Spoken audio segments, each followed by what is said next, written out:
Welcome विजडमर्स। आज हम Python में एक हाईली एफिशिएंट मैकेनिज्म को एक्सप्लोर कर रहे हैं जिसे शॉर्ट सर्किट इवैल्यूएशन कहते हैं। पाइथन में इंटरप्रेटर एक specific return value rule follow करता है। जब वो लॉजिकल ऑपरेटर्स जैसे कि एंड और को एग्जीक्यूट करता है, सिर्फ बूलियन ट्रू या फॉल्स रिटर्न करने के बजाय पाइथन अक्सर उस ऑपरेंड की एक्चुअल वैल्यू रिटर्न करता है जो रिजल्ट को डिटरमिन करता है। इस सेशन के अंत तक हम एक प्रैक्टिकल एग्जाम्पल के साथ देखेंगे कि कैसे ये रूल एक पावरफुल टूल के रूप में काम करता है जिससे क्लीनर कोड और बेहतर रोबस्ट एरर प्रिवेंशन मिलता है। Let's dive in. आइए इस कॉन्सेप्ट को एक प्रैक्टिकल एग्जाम्पल के साथ समझते हैं। मैं चाहूंगा कि आप यहां पूरा ध्यान दें क्योंकि ये लॉजिक एफिशिएंट प्रोग्रामिंग की बुनियाद है। इस एक्सप्रेशन को देखिए, फॉल्स एंड ट्रू। एक लॉजिकल एंड ऑपरेशन में फाइनल रिजल्ट तभी ट्रू हो सकता है जब दोनों ऑपरेंड्स ट्रू हों। इसलिए जब पाइथन इंटरप्रेटर पहले ऑपरेंड को इवैल्यूएट करता है और उसे पता चलता है कि वो फॉल्स है तो आउटकम पहले से ही तय हो जाता है। क्या दूसरी वैल्यू को चेक करने की जरूरत है? नहीं, पाइथन तुरंत फॉल्स रिटर्न कर देता है और बाकी एक्सप्रेशन को इग्नोर कर देता है। इसी एफिशिएंसी को हम शॉर्ट सर्किटिंग कहते हैं। अगर पहला ऑपरेंड ही फाइनल रिजल्ट को डिटरमाइन कर देता है तो दूसरा कभी इवैल्यूएट भी नहीं होता। अब आइए रिटर्न वैल्यू रूल को विस्तार से देखते हैं। एंड ऑपरेटर का उपयोग करके दो सिनारियोज देखते हैं। सिनारियो 1, मान लीजिए फॉल्स और ट्रू। क्योंकि पहला ऑपरेंड फॉल्स है इसलिए पूरी ऑपरेशन का रिजल्ट पहले से ही पता चल जाता है। इस केस में पाइथन बस पहले ऑपरेंड को ही आउटपुट के रूप में रिटर्न करता है।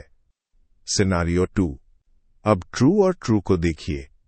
यहां पहला ऑपरेंड ट्रू है जिसका मतलब है कि ये अकेला फाइनल रिजल्ट तय नहीं कर सकता। अब आउटकम पूरी तरह से दूसरे ऑपरेंड पर निर्भर करता है। इसलिए पाइथन दूसरे ऑपरेंड को इवैल्यूएट करता है और उसे रिटर्न करता है। ये लॉजिक बहुत स्पष्ट है। यदि दूसरा ऑपरेंड ट्रू है तो रिजल्ट ट्रू होगा। यदि दूसरा ऑपरेंड फॉल्स होता तो रिजल्ट फॉल्स होता। इन दोनों ही मामलों में जब पहला ऑपरेंड ट्रू होता है तो दूसरा ऑपरेंड ही फाइनल रिटर्न वैल्यू बन जाता है। एंड ऑपरेटर को मास्टर करने के बाद आइए अब देखते हैं कि और ऑपरेटर पर शॉर्ट सर्किटिंग और रिटर्न वैल्यू रूल कैसे अप्लाई होते हैं।